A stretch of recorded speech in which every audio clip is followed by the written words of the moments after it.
What's up, guys, and welcome back to another episode of Keeping Up with the Commanders. I'm Mason Kinhan alongside Pedro Scmith. Welcome to the show.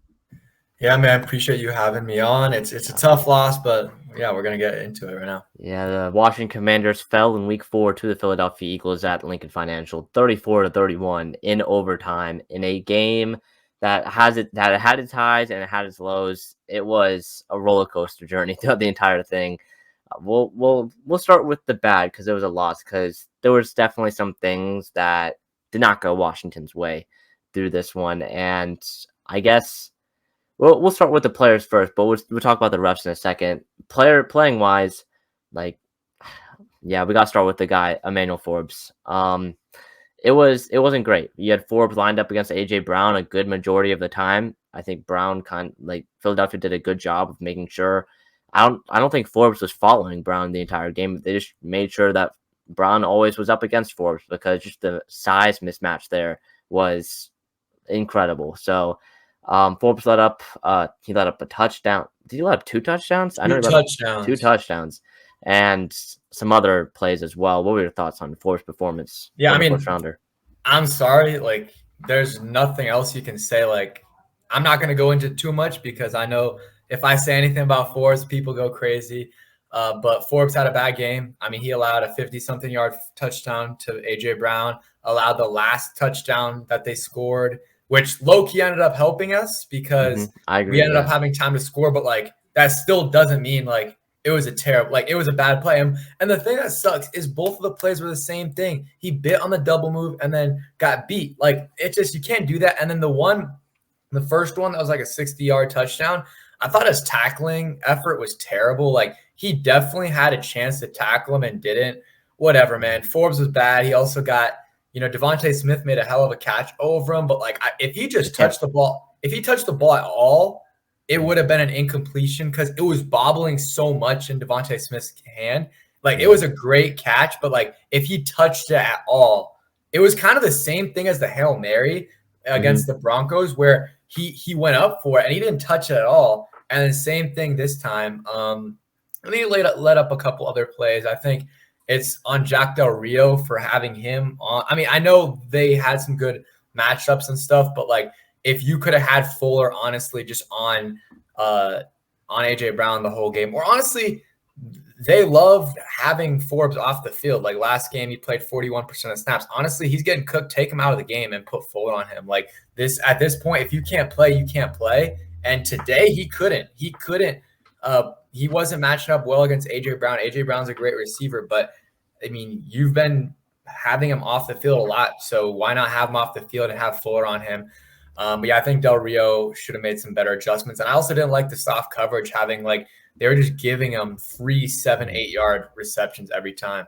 Yeah, on that last overtime drive, you had 3rd and 18 or whatever, and they were out of field goal range. You play cover 0, but you play your corners 8 yards, 9 yards off the line of scrimmage, and they pick up an easy, 9 yards, 10 yards, and it puts them right back in field goal range.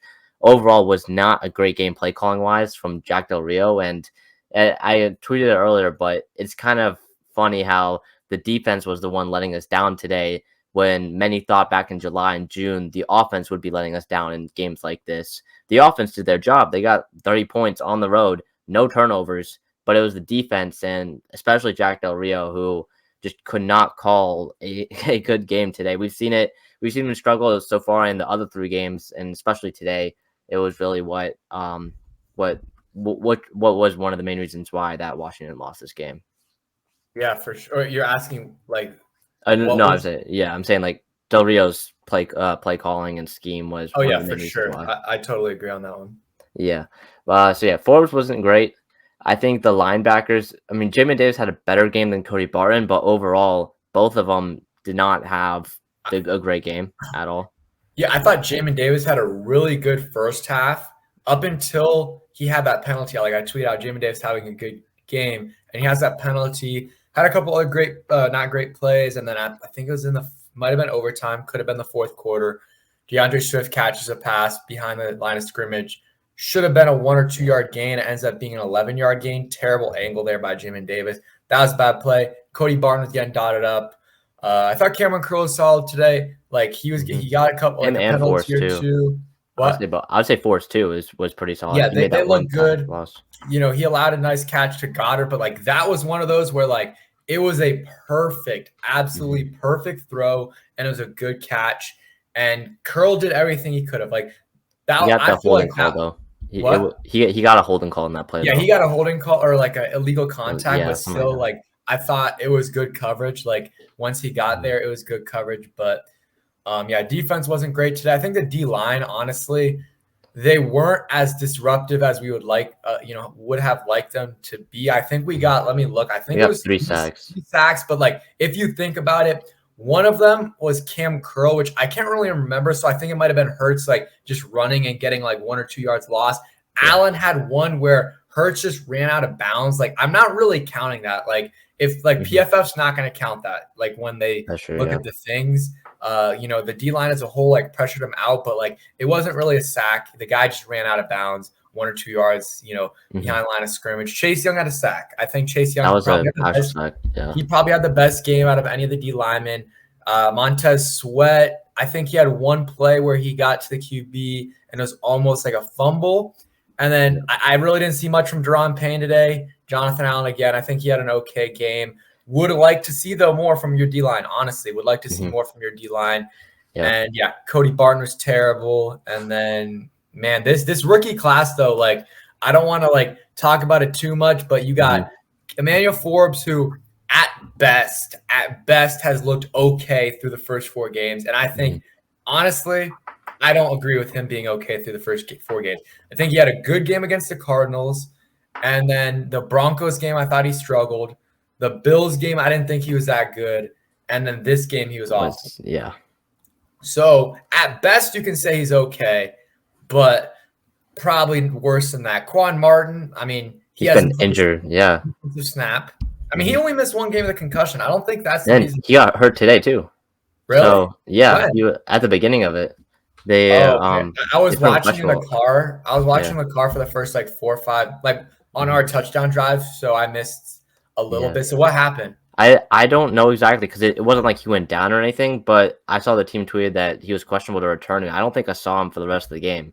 So yeah, but I mean, also it would have been tough to see him because he doesn't play. Like the only time you're gonna see him is on special teams, and I saw he got a tackle, so he might have ended up coming back. Yeah. Because he played. So I mean, I don't know, but that one is like, come on, man, like. We should have drafted an lineman there. Yep. It is what it is. 3rd round pick, Ricky Stromberg. I'm fine with that pick, honestly. Like, he's a backup. You would like him maybe to start, but like he's a backup, and your interior offensive line hasn't been the issue. And he was a late 3rd round. He was basically an early 4th. Right. Like he was at the end of the 3rd round. So I'm fine with that one. The Braden Daniels pick hasn't looked good so far. He basically was going to redshirt anyways before he got hurt. KJ Henry hasn't. I don't even think he really got hurt. Let's be honest. Yeah, and then Andre Jones. I mean, I'm not even going to talk about Andre Jones because he was a 7th round pick. He was not expected to contribute. He's playing on special teams. That was fine. And then Chris Rodriguez has been like, I mean, honestly, like 2 of our best picks have been Andre Jones and Chris Rodriguez, and they're barely playing. Yeah. Like the 2nd through 5th round picks have been not great.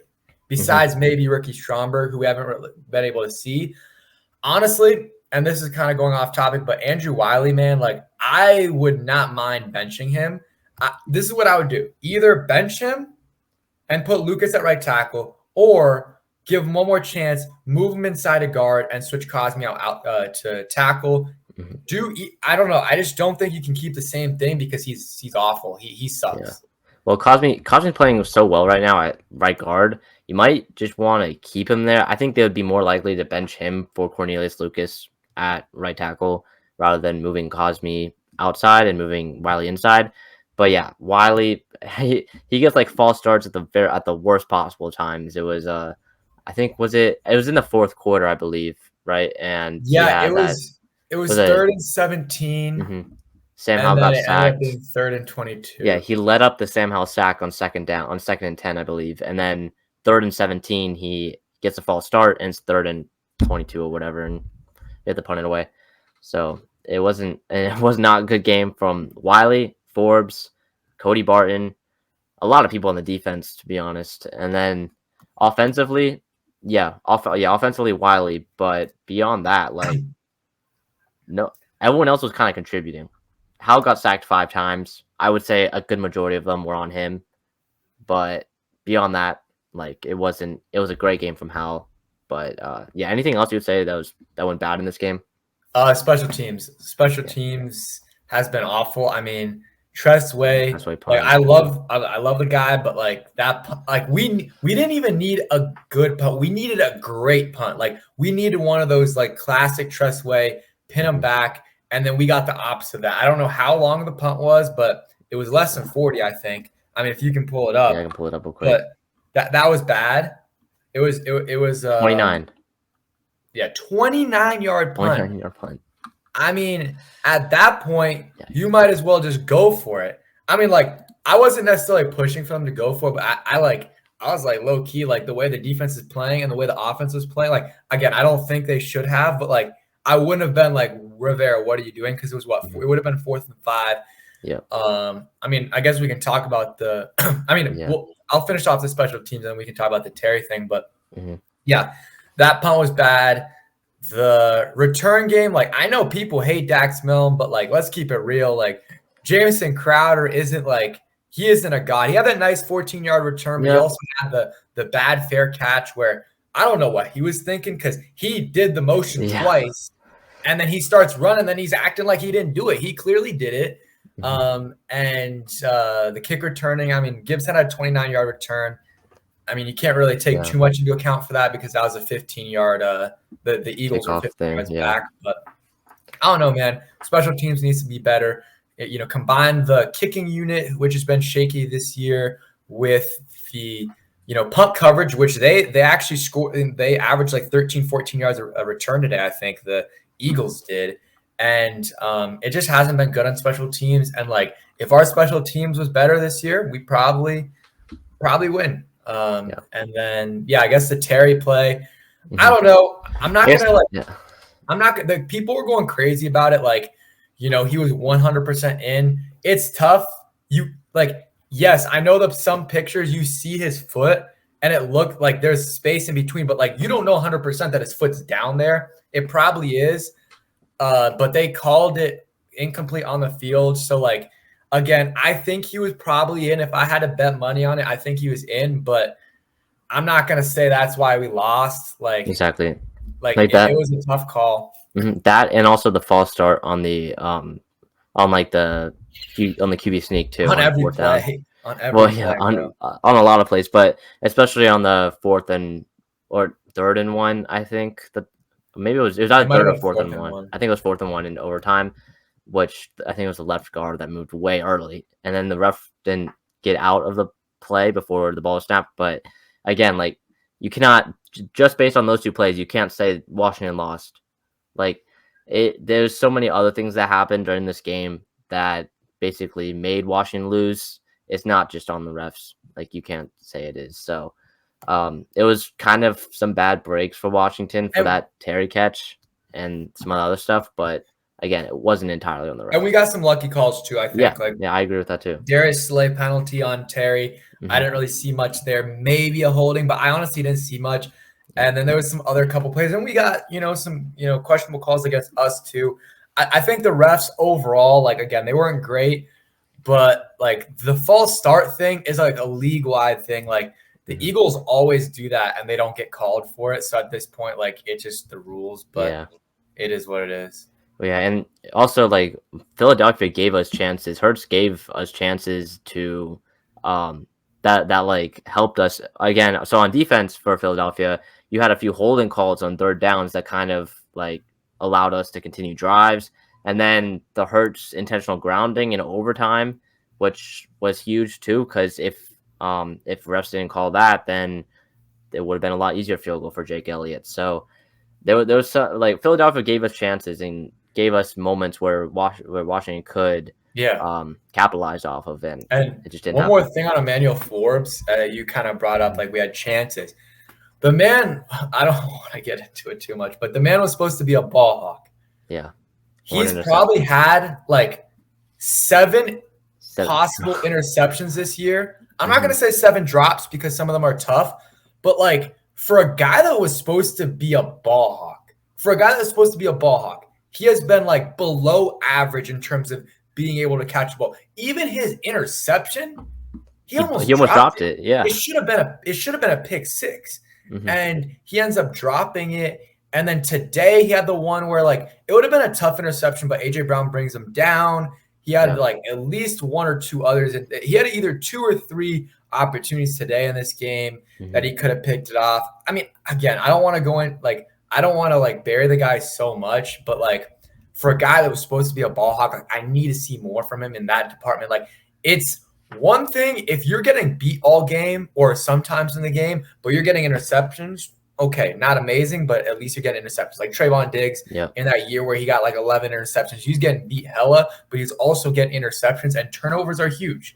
But he's not doing that. So that's something that, okay, he's got to at least work on that if he can, get those interceptions down, because he obviously can do it. He did it in college. Right.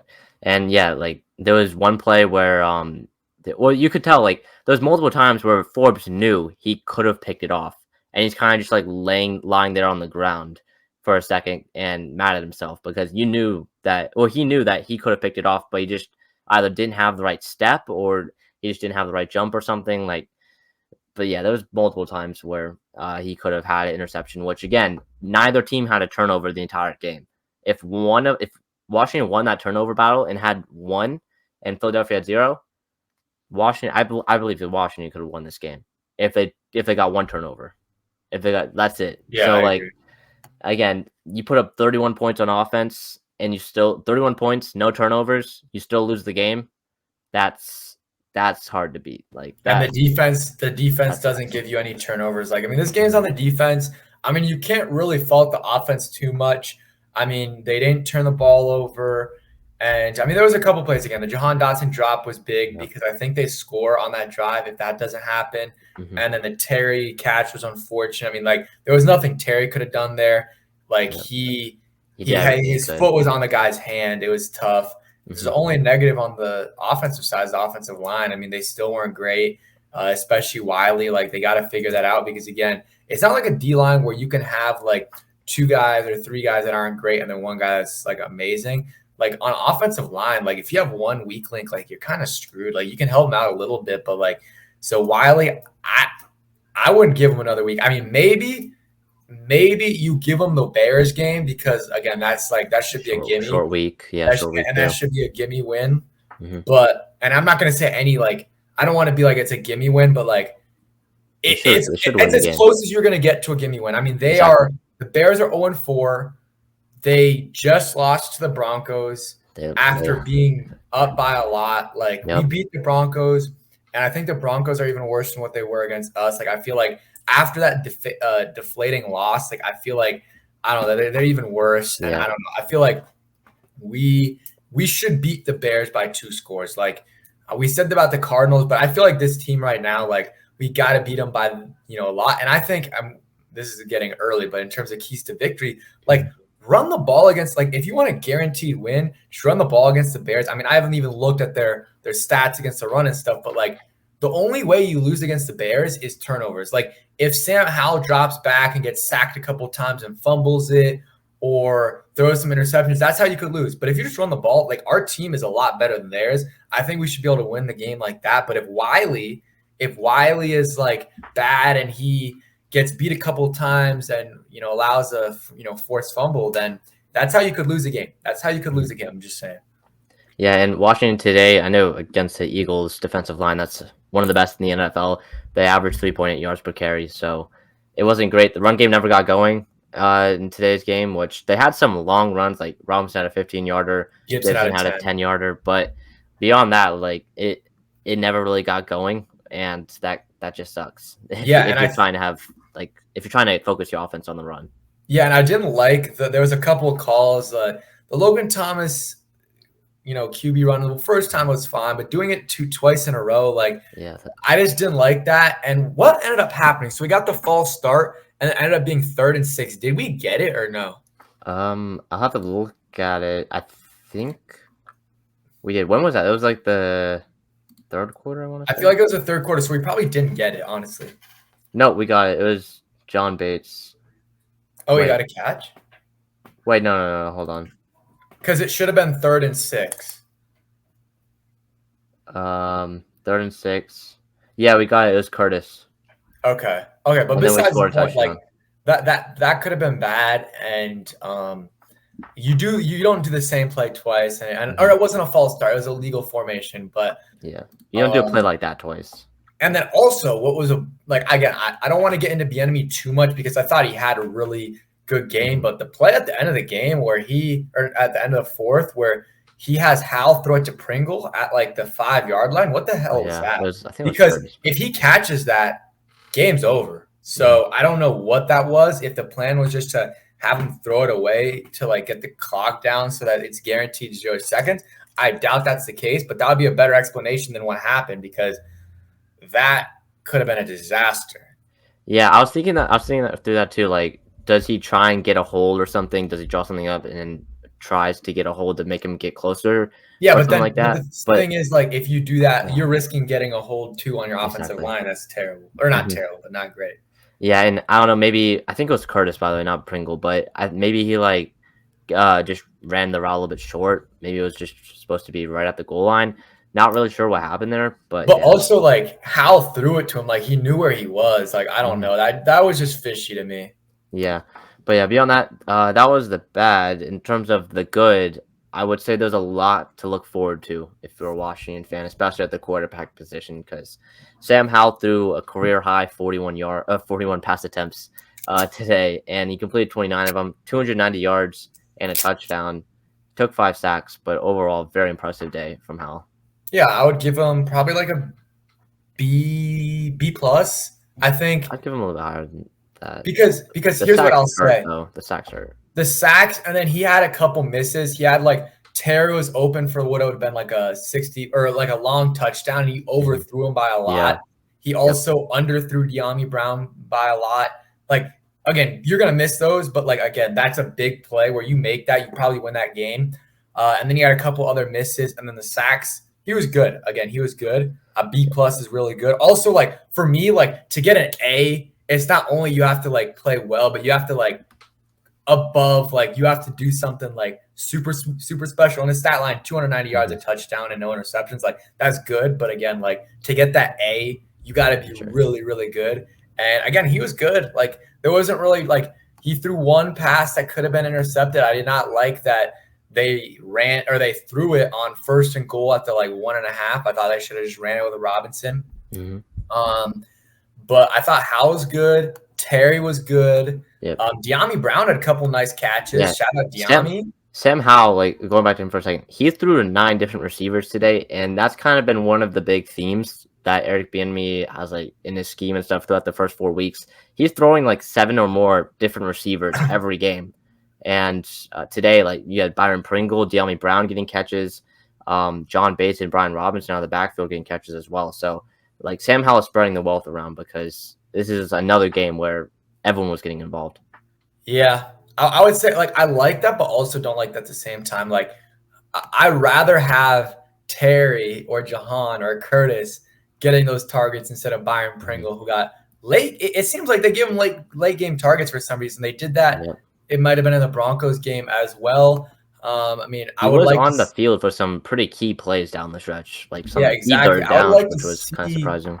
Maybe Cole Turner gets some targets instead of John Bates. I mean, Jahan got targeted. He got targeted 9 times and only got 4 catches. I don't know how many of those, like, it was just like they were throwaways or stuff. I know one of them was a drop that it was a bad drop. And I know I got some hate for saying like he's supposed to have good hands, but I think something that's underrated last year, like he had a lot of catches or like a lot of passes that were thrown to him that like, okay, they might not have counted as drops on the stat sheet, but he should have caught it. One that was a drop was he dropped opening play of the 49ers game. He dropped a 75-yard touchdown that Taylor Heineke just threw right to him. And he had a couple other plays, you know, down the stretch where it's like he should have caught the ball. He didn't. And for a guy that like he like, Emmanuel Ford is supposed to be a guy with really good hands, and like the technique is there. Like when you see him in practice and you see him catch, you like, man, that is so clean, and like just the sound of the ball hitting his gloves. But I mean, you can't drop that. Like you really can't drop that. Third down too. It's just that cost them. They didn't score on that drive, and if they did, it could have been a different game. But Terry was good, made a bunch of tough catches. Would have been really good if he made that catch, but that's not on Terry. It was debatably in, and then it was just unlucky with the guy's hand. The guy's hand was right there. But yeah, offense, like the offense played really, really well. I'm really excited about this. I just hope they can be a little bit more consistent. Same thing with Hal. Hal needs to be more consistent. Week 1, didn't have a great game. Week 2, Hal had a great game. Offense had a good game. Week 3, Hal had a terrible game. Offense had a terrible game. And then week 4, Hal had a good game. Offense had a good game. So I just need to see a little bit more consistency. Like I would love for us to throw up, 41 points against the Bears, but hey, let's go ahead and win 24-10. Just a solid day by the offense and just a little bit more consistency. That's what I want. But yeah, I think offensively, like I'm really happy about how they look today, and I feel good, against a good team too. Yeah. What were your thoughts on Hal throwing 41 passes? I know one of the main things was that Hal's going to throw less than 30 passes a game in terms of the offense that Eric Bieniemy ran, and then also in his like NFL debut last season, he threw 19 pass attempts, I believe, in that game, or 18. So again, throwing 41 today. We saw him throw a lot at UNC, but he hasn't really done it much in the NFL. What were your thoughts on that? Honestly, I didn't mind it because originally I wanted us to run the ball a lot because that's how we lost the Philly game last year, because we dropped back too many times and Wentz and the offensive line weren't great. We won because we ran. But so I thought we should, going into the game, I was like, let's run the ball. But here's the thing. I feel like early on you could tell like Hal was kind of on, and like the offensive line wasn't terrible and their D line wasn't dominating as much as I thought they would. So at that point, I was like, okay, I think it's fine them having him drop back, a ton. So I think it was good, and Hal responded to the pressure much better. And then, the offensive line was a little bit better, but they got to be more consistent because the Eagles D line is better than the Bills D line, and the Bills D line was just so much more dominant against us. And it was like Hal couldn't even throw like 8 yards. Like Terry couldn't even run an 8-yard route before Hal would get sacked. Like that was bad. Like I was like, you look at Terry and Jahan's like average yards per catch, it was so low. And even still, like Terry this game averaged 10 yards a catch. So, the depth of the targets aren't as much as I thought they would be. Like Jahan, like we're starting to get to the point with Jahan where it's like, when is he going to produce? Because again, it's not only him. It's partly on the route, on the scheme, partly on the quarterback and other factors. But like his highest game was 40 yards in the opener. Like for a guy that was supposed to light up, like a breakout guy, breakout guy, like 1,000+ yards. I mean, he's got he like a little bit over 100. He's probably got like 107. He has 110 maybe. 110. He has 83. No, but that's before this game. Oh, okay. So 110. So 110, yeah. Yeah, I'll probably put out a tweet about that. So, like 110 through 4 games. He's averaging less than 30 yards a game, guys. Like we're starting to get to the point where like, when are we going to get some yards with Jahan? Because we know he's talented. We've seen the route running by Jahan. He's like that. But when are we going to start, and he also is getting the targets, or this game he got the targets. So, I mean, I'm going to have to go watch back and see the quality of those targets because, I don't know. Yeah. Well, also last season too, like Dawson was kind of a deep threat. Like he could go up and catch it like what Terry does. And a red zone threat too. And so far he has 2 touchdowns on the year, I believe. 2? He had the one today at the end of the game, and then one. What was the other one? I think he had one in the opener, I want to say. Did he? No, he didn't. Yeah, he has 1 touchdown on the year. And he had 7 last year in 12 or 13 games. So not like a great pace for Dawson. Especially, I was one who said I believe that Dawson would outperform McLaurin like this season in terms of numbers. which was a pretty hot take at the beginning of the year. And so far, like, Dotson has done nothing to show that he's got even going to come close to what Terry has been achieving so far. So it's not been great in terms of his performances so far. Hopefully, he's going to be able to have a good game against Chicago next week. They have a pretty young secondary if we want to start getting to like that preview. But yeah, Well, last thing here, Philadelphia, Washington, great game, great performance from pretty much a lot of the guys. Most of the team had a great performance. Just it's tough, like putting up 31 points, no turnovers on the road, still losing. It's tough. But anything else you would want to say about the Eagles game before we get to Chicago? I mean, yeah, it was a tough L, but yeah, it is what it is. It's still a loss on the books, but hopefully we can bounce back, beat the Bears, and then who do we play after that? Atlanta. The next 3 games, we should go 3-0 in the next 3 games.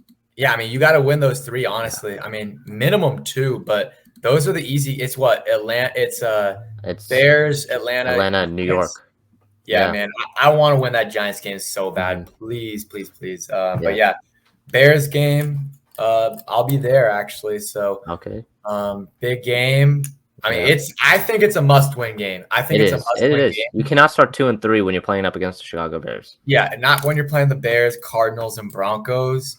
Like, you just got to win that game. It's as simple as that. Shouldn't be too tough. Run the ball, and you should be good to go. And then when you do pass, give it to Jahan and give it to Terry. You should be good. And, I mean, and on defense, please have a QB spy. Like, literally all the man can do, all he can do, Justin Fields, is run the football. That's all he can do. He's not good. He's not a good quarterback.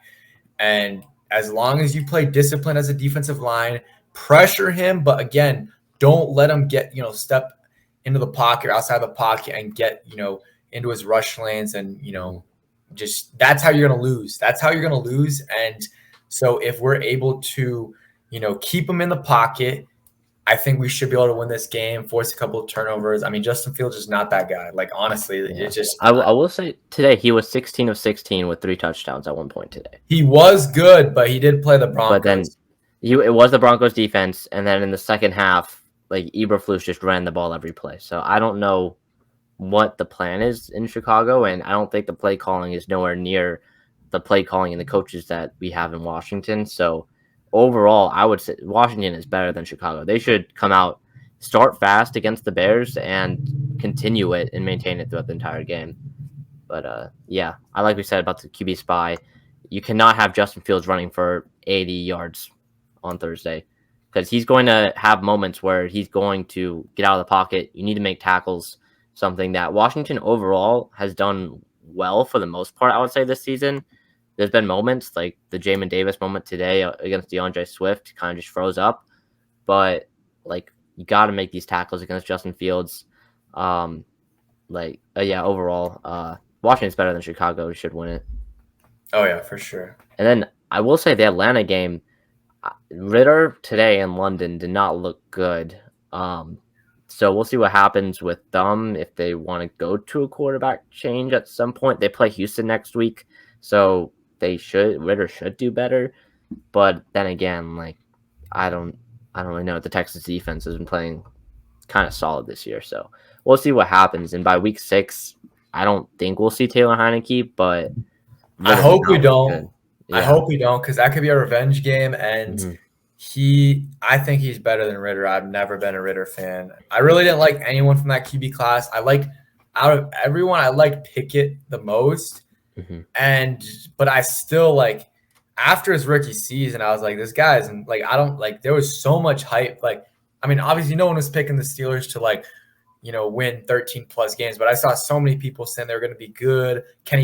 When they talk about Kenny Pickett, they talk about him as a good quarterback. He had like 6 touchdowns and 7 interceptions, some bad, like really bad last year.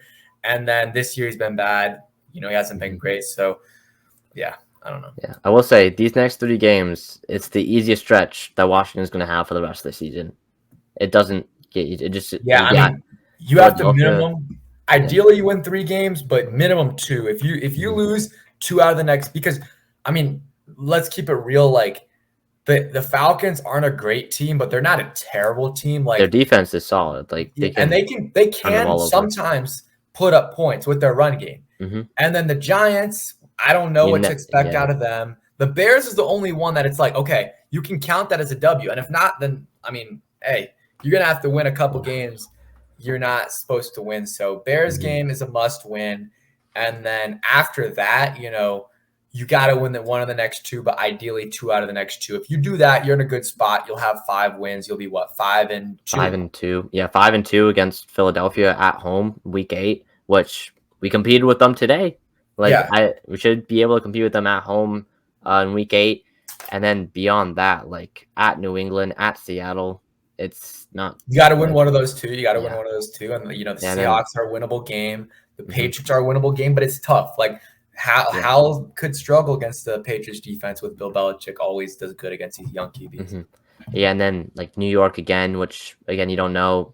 But then Dallas, Miami, the Rams have played well. The Jets, we'll see what happens, and then 49ers in Dallas again. Like it's yikes in December and January. So yeah, this would have been a great win. Honestly, it would have put us in a really good spot. But hey, yeah. It's a lot of close. Like we got a little bit lucky in some of these other games, you know, with the Cardinals, the Broncos, and the Broncos being really close games. We won both of those games, so you know, it kind of comes back to the normal where we got a little bit unlucky and lost this game. But it is what it is, man. Yeah, that'll do it for this week's episode of Keeping Up with the Commanders. Where can people find you? Oh yeah, just Pedro Scmith. You see my name right there on the screen. Search that up on YouTube. Post Commanders content every day. Did a post game reaction. And then giving away a Jahan Dotson, who didn't play well or hasn't been up to what we thought he would be, but I still think he can be good. And then Sam Howell signed jersey, who had a good game this week. Just got to download Mojo Fantasy. Go ahead and do it. And let me know. We'll announce the winner tomorrow. So if you want to win a free jersey, go ahead. But yeah, appreciate you for having me on. And let's hope we get this win against the Bears. I'm going to the game, and I'll be very, very upset if they lose that game. Yeah, next episode will be Friday morning. It's going to be a late night pod on Thursday night after the game, up on Friday. That'll do it for this week's episode of Keeping Up with the Commanders. See you guys next one. Peace.